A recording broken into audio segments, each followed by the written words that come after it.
This is video 10.2.2b, and the goal here is to solve equations that are written as a perfect square.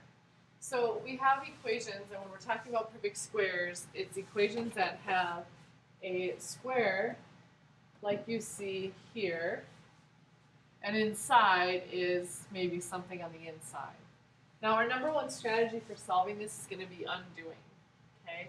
Looking inside is often a good strategy as well, but sometimes we might forget things or sometimes we don't know our quick facts. So undoing will allow you to get the answers real quick even if you don't know the facts by heart. So undoing, remember undoing is when you undo each piece to get to your final answer. So when looking at the example here, x minus 4 squared, I'm going to undo the squaring first because it's on the outside most thing. And we should know to undo squaring, you square root both sides. Because what I do to the left, I have to do to the right. So I square root the left, and it gives me x minus 4. Okay, because the squaring and the square root undo each other. That's the whole goal. But then I have to look at the right. What is the square root of 25? Well, hopefully you know that's 5. But here's where the trick comes in. There's two ways to get 25. One is 5 and one is negative 5. So my two solutions at this point are 5 and negative 5. Because negative 5 squared gives you 25, and so does 5 squared. So these are two solutions that happen when I square root both sides. They could be 5 or negative 5. But now it's easy. Now I just solve for x. So I have two equations that I simply need to add 4 to see that one answer is 9. And the other answer, if I add 4 to both sides, x is negative 1. So I get two solutions here. X is 9 and x is negative 1. These are my two solutions to this particular perfect square equation. The next one, so that's when it's written. Notice how it originally was written.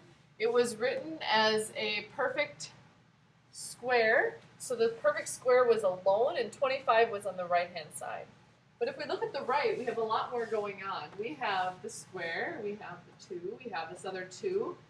Okay, it is not written alone at all. So I have to square root last to always undo in the opposite of the order of operations. So we're going to undo backwards in our order of operations.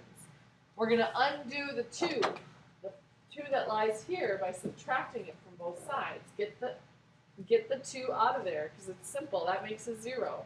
And now I have 8 equals 2 parentheses x minus 5 squared. Now I'm going to undo the other 2.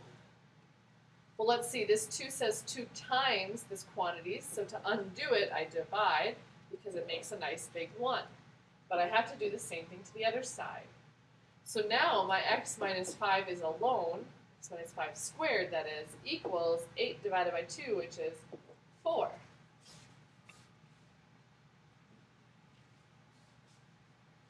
Okay, my next step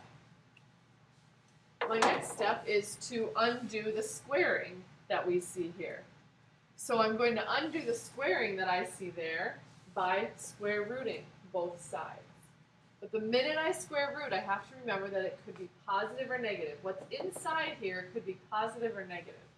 So that means my x minus 5 could equal 2 because the square root of 4 is 2, or x minus 5 equals negative 2. So those are my two solutions. Now I solve for x. So in both of them I'll add 5, and I'll get one answer is 7. And the other answer, if I add 5, x is 3. So here are my two solutions to my problem. I can always plug these things back in and make sure it actually works. That's the beauty of math. You can plug it in to see if it works. So let's test it. I said one answer was 3, so if I go back to my original equation, I should get 10 if I plug in my x value. So I'm going to plug in 3 and see if I get 10. So I simply plugged in 3 here for x to see if I actually get 10. So I get 2 times, let's see, 3 minus 5 is negative 2 squared plus 2. Following the order of operations, so I'm going to square things next. So I get 4. Negative 2 squared is 4. 2 times 4 is 8. Multiplying that comes next. And then 8 plus 2 is 10. I do, in fact, get 10. So my answer is correct. That is how I check my answer. But the good news is I can check both answers and I should get both of them to work. So remember, x was here. Now I should check if I plug in 7, do I in fact get the right answer? And it looks like if I plug in 7, I get 2 on the inside, which also gives me 4, which is why it also worked, which also gives me 8 plus 2, which is 10. So I get 2 solutions, x equals 3 and x equals 7. So be prepared to always break it apart into 2 when you undo squaring. Undoing squaring requires you to square root, and you will get 2 solutions whenever you do that. That's a common mistake to forget that. So be sure to ask your teacher if you get stuck anywhere along this point. But you're trying the next few problems. It's all about undoing. So you undo one step at a time, but sometimes you actually don't have to undo. In some of these, you should notice that you are looking at some normal equations that we've worked with before. So you don't have to use undoing in all of these, but in some of these you have things like square root, like you saw in another video, and in some of these you have problems that involve that perfect square. An example of that would be here. You have the perfect square for question 8. Okay, you have absolute value here. Do you remember how to solve absolute value equations? So these are mixed review. Definitely ask your teacher if you forgot how to do any of these so you can be reminded. You have to keep practicing in order to never forget this stuff. So do your best. Ask your teacher lots of questions if you get stuck.